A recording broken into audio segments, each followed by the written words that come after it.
आज हम 10th class का काव्य संग्रह का चौथा चैप्टर पढ़ने वाले हैं, जिसका नाम है स्वदेशी। इसके जो कवि हैं वो हैं प्रेमघन।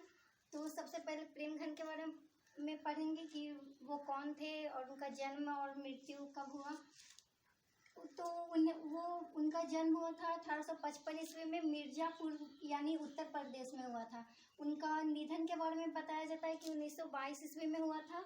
उसके बाद वो जो गद्य लिखते थे वो बहुत ही कलात्मक एवं अलंकृत होता था उसके। और 1874 ईस्वी में वो मिर्ज़ापुर में रसिक समाज की स्थापना भी किए थे।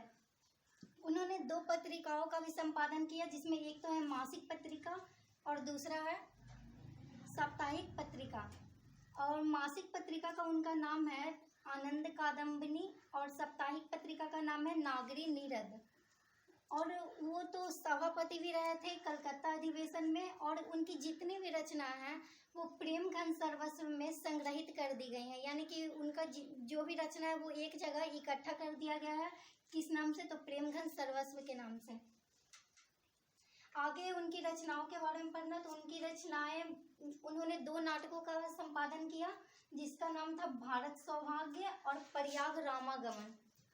उसके बाद उन्होंने एक काव्य संग्रह का भी निर्माण किया, जिसका नाम है जीर्ण जनपद।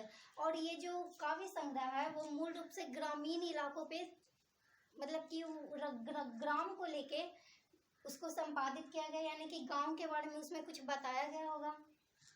उसके बाद कहा गया है कि उनका जो काव्य संग्रह है उसमें पर्यंता आग्रह बहुत ज़्यादा होता है। और वो विरोधी थे किस चीज़ का? तो वो विरोधी थे साम्राज्यवाद का और सामंतवाद का। और उनकी जो रचना है उनमें खड़ी बोली और ब्रज भाषा का बहुत ज़्यादा, मतलब कि बहुत ज़्यादा पाया जाता है। मतलब कि एकदम खड़ी बोली होती है और ब्रज भाषा उनका मूल है। उसके बाद है हमारा चैप्टर का नाम है स्वदेशी।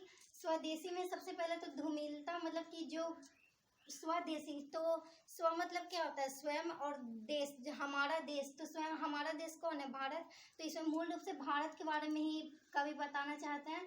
तो इसमें कवि बताते हैं कि जो भारत की सभ्यता है और संस्कृति है, यहाँ के लोगों ने उसे धूमिल कर दिया है। उन्हें मतलब कि अपना देश का नाम लेने में बहुत ही, मतलब कि हिचकिचाहट लगता है, उन्हें तौहीन महसूस होती है। यानी कि लगता है कि मेरा बेइज्जती हो रहा है, ऐसा लगता है। और वही जब विदेशी वस्तुओं का कुछ प्रचलन करना हो तो उनमें उन्हें बहुत ही गर्व महसूस होता है कि हम बहुत अच्छा कर रहे हैं। उसके बाद कि जो स्वदेशी हैं, जो खुद के ही, मतलब कि हमारे भारत के ही जो लोग हैं, वो विदेशी वस्तुओं को, विदेशी कपड़ों को, ये सब को अपनाकर हमारी भारत की संस्कृति को, सभ्यता को धूमिल कर रहे हैं।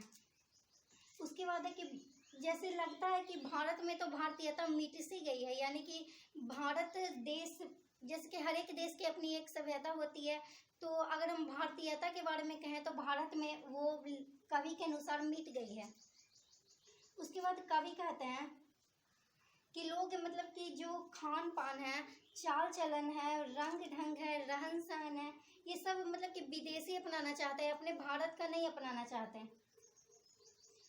और अपने स्वदेशी वस्तुओं से बहुत ज़्यादा घृणा करते हैं। मतलब कि हम अपने भारत को अपने लायक नहीं समझते हैं, ऐसा वहाँ की सभ्यता संस्कृति को कोई ज़्यादा महत्व नहीं देते हैं। उसी के बारे में लेखक का, मतलब कि कवि का कहना है। तो बस इस चैप्टर में यही बताया गया था।